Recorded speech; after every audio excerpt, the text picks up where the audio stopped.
Sombras is a cycle of 5 pieces for soprano, clarinet, and string quartet that was written for quatuor d'Iotima, and during the process some other musicians joined us, like Sarah Maria Sun, that will perform in Strasbourg, and Alain Villard, Carl Rosman for clarinet, and it's a piece around the idea of the shadow from different perspectives.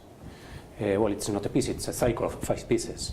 We have a string quartet, a quintet with soprano, and a quintet for bass clarinet at the end, and in the middle we have 2 transitions that are short pieces, 2 duos for soprano and alto, viola, and the other one for clarinet and soprano. And I said it's around different ideas of the shadow. The shadow considered like an acoustic phenomenon in some cases, for instance in the string quartet. In some cases the shadow considered in a metaphorical sense related with the idea of the shadow that Cioran wrote in his text. The text is used in Romanian, in the original language, and it's a kind of text, let's say, really impossible to catch. And this is something I found very interesting, because then you have to reconstruct what you suppose that Cioran was trying to say, which is not very, very clear. So in a way, the text itself is a shadow of a concept. And in the last piece of with bass clarinet, the idea of the shadow is related with how it's possible to merge an instrument, an woodwind instrument like the clarinet, in a string quartet, in order to make possible the disappearance of the clarinet in this case, because it's really put together into the sound of the string quartet. I wanted to explore the extremes because I'm using a soprano, the highest female voice. I am using mainly bass clarinet. The quintet is only for bass clarinet. The duet is for B flat clarinet, but not the quintet. And I wanted to explore the transition of the sound from the lightest sound, from the deepest sound. It's a kind of travel to the lower region, where you start to lose the light and you start to travel more into the shadows.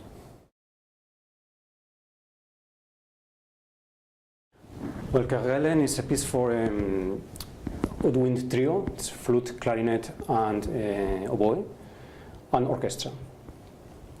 And the idea came to me because I received a proposal to compose for Donau Schienen a piece just for orchestra.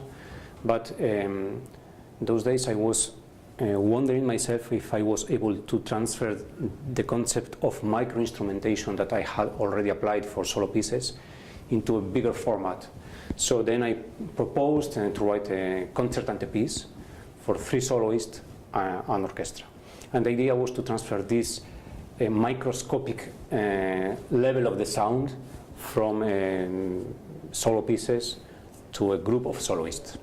A group of soloists that really are working like an homogeneous single instrument. I mean, it's not a piece for 3 soloists, really an orchestra. It's a piece for a trio that is only one instrument, an orchestra. And I wanted to explore another kind of relationship between the soloist and the orchestra, different from the traditional dialectical relationship between the soloist and the orchestra from the classical period.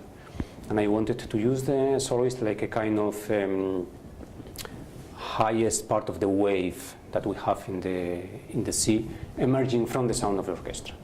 Kerguelen is a plateau placed in the Indic Ocean, and it's a kind of, I chose this title because it's a kind of metaphor about the concept of the soloist in relation with the orchestra.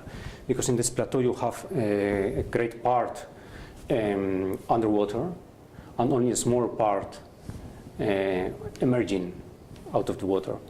And it's more or less what is happening in the piece. The orchestra is working with the underlying part of the sound, and from this underlying part, the soloists are emerging from them.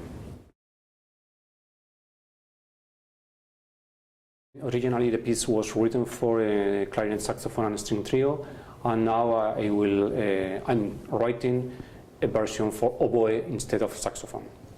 And it was a challenge because, well, for a long time, Ensemble Research was asking me some piece to perform, but I didn't have any piece in my catalog. And I was so happy with them after the experience with Kerguelen that I wanted to write something for them. And I say it's a big challenge because I write a very idiomatic music. It means that it's not very easy to transfer from one instrument to the other. Let's say it's almost impossible.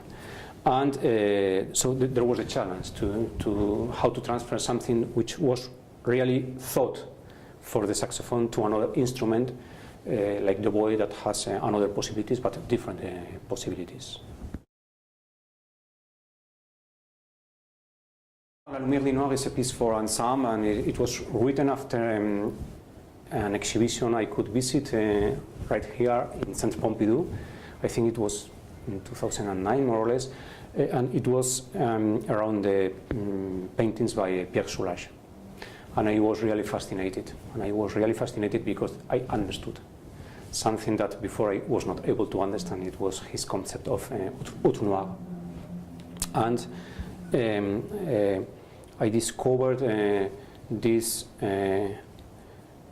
paradox that he establishes when he speaks about the black color that is able to project the light. So there is something beyond the color. And I tried to transfer this kind of approach to the music for ensemble. The piece for a solo clarinet, Sinolon, it's a crazy piece, extremely difficult. And it's a piece that I wrote according to this concept of micro-instrumentation. It means that I'm very interested in using traditional instruments like the clarinet, for instance, and to research the possibilities of the instrument, to research what we have in between two consecutive notes, traditional notes, in terms of pitch, also in terms of timbre, in terms of how the sound is produced. And it opens a new window, in my opinion, when you have this approach to the instrument, because it is like if you have a look to the instrument through a microscope, and then you discover smaller levels of scale into the sound. And this piece is trying to explore all these possibilities. I'd say that it's a crazy piece because it's extremely difficult, and in terms of energy for the performer, because he's using most of the time circular breathing, and because let's say 80% of the fingerings are not common, so the performer has to do a great effort to memorize